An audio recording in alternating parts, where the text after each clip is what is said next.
لله رب العالمين والصلاة والسلام على أشرف الأنبياء والمرسلين أما بعد فأعوذ بالله من الشيطان الرجيم بسم الله الرحمن الرحيم إن الله وملائكته يصلون على النبي يا أيها الذين آمنوا صلوا عليه وسلموا تسليما اللهم صل على سيدنا ومولانا محمد وعلى آل سيدنا ومولانا محمد وبارك وسلم الصلاة والسلام عليك سيدي يا رسول الله صلى الله تعالى عليك وسلم. Inshallah, this week we start on the new chapter in regards to family and kinship. Last week and the previous few weeks we were talking about illnesses of the heart and those illnesses which related to the tongue as well, i.e. backbiting, lying, jealousy, these sort of illnesses. Now inshallah this week we'll begin on family.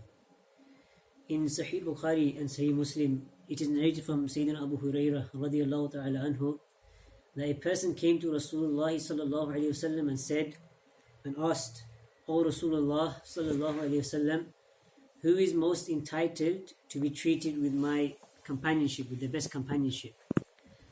And in other words, who is most deserving of my favor and kindness? Then the Prophet sallallahu alayhi wasallam said, your mother. So in the rank of your mother is the most, the rights of your mother is the highest. Then after that the person asked, who after that? Then the Prophet ﷺ repeated again, your mother. And the person asked again, who after that?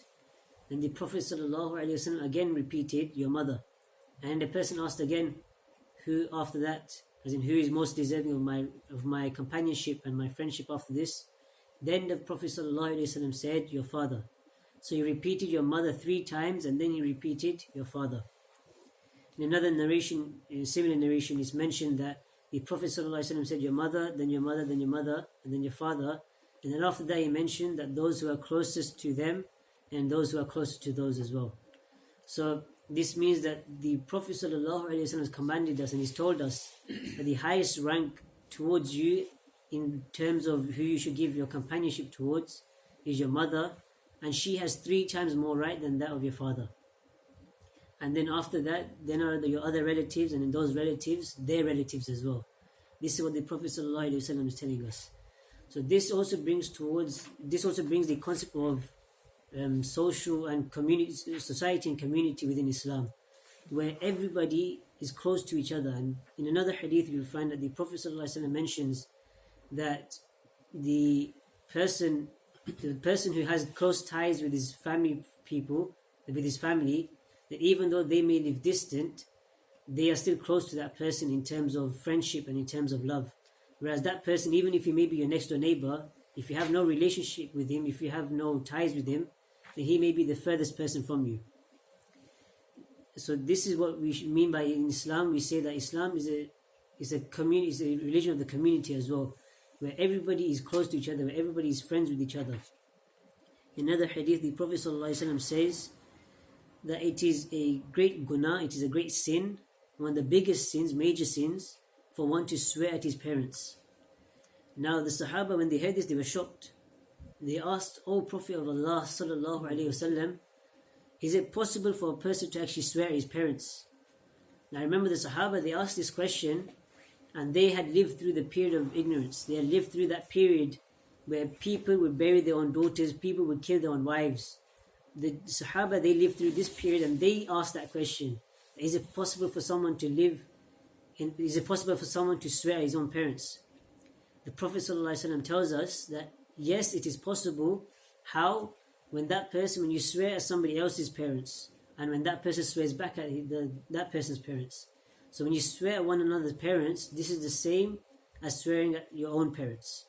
This is the word of the Prophet ﷺ.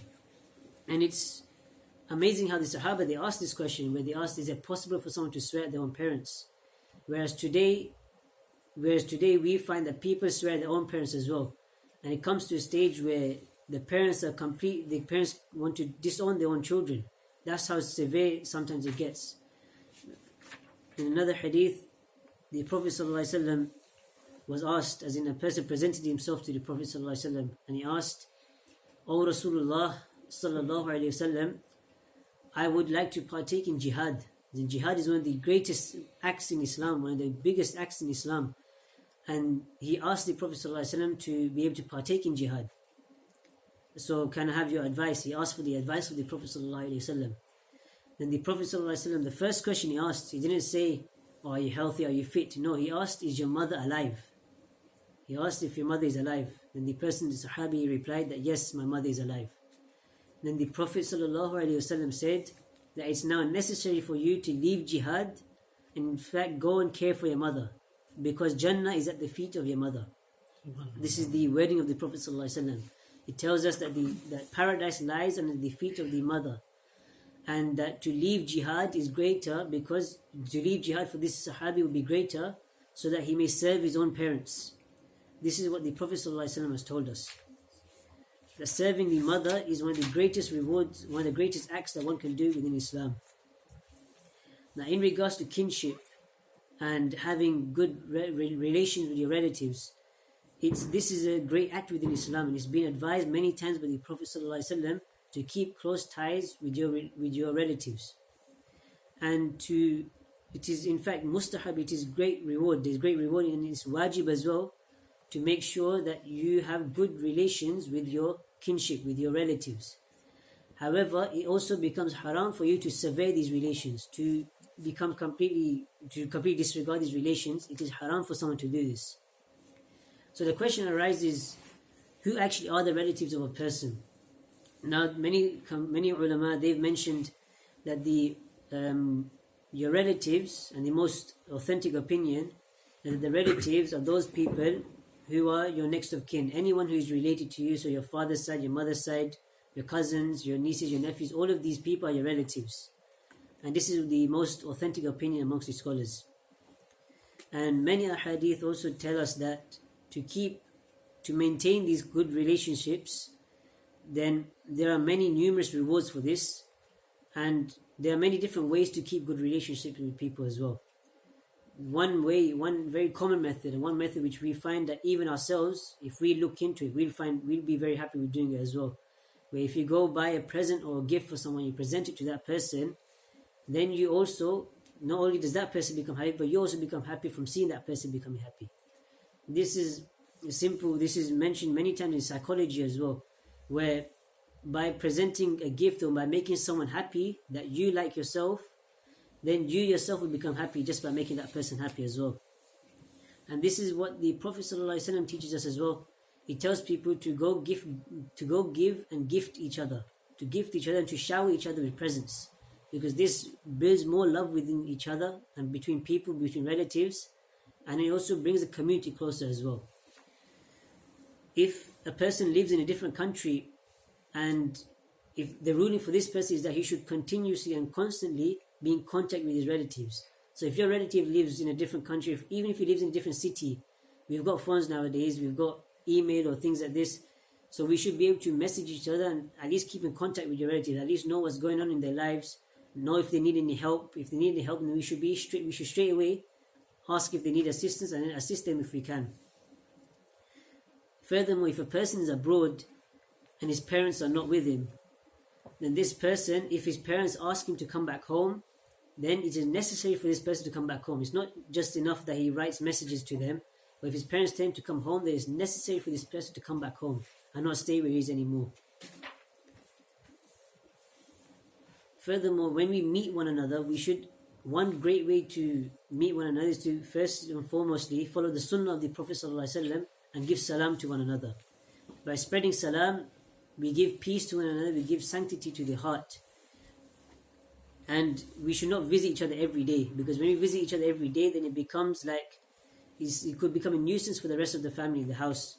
So scholars mention that instead of visiting each other daily, you should visit each other on alternate days, or in fact every Friday. On Fridays, you should meet all your relatives together, and sometimes you can gather your entire family around, and it becomes a nice day for everybody, where if everyone is gathered around, obviously in today's day and age, in these few weeks, you can't gather everyone around.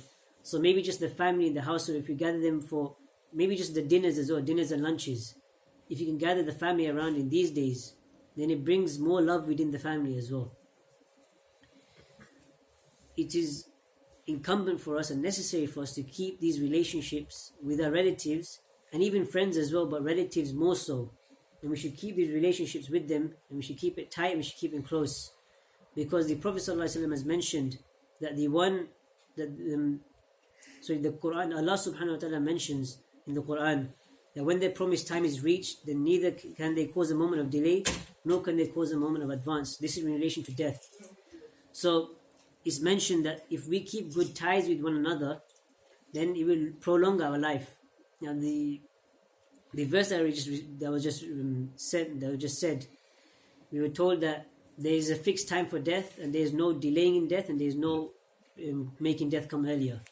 So what do we mean by when we say that having good relations with one another, we say that our lives are prolonged? It means that there will be so much barakah in our lives, so much blessings in our lives, that if you have good relations with one another, then you'll be living a happy life. You won't be living a miserable life where you're stingy and miserly. Rather, you'll be living a happy life, and this life will be a good life. May Allah subhanahu wa ta'ala allow us to keep our family close with us. May allow us to keep our relations good with them. And may prevent us from severing these ties. وَمَا عَلَيْنَا إِلَّا الْبَلَاغُ الْمُبِينُ وَالْحَمْدُ لِلَّهِ رَبِّ الْعَالَمِينَ.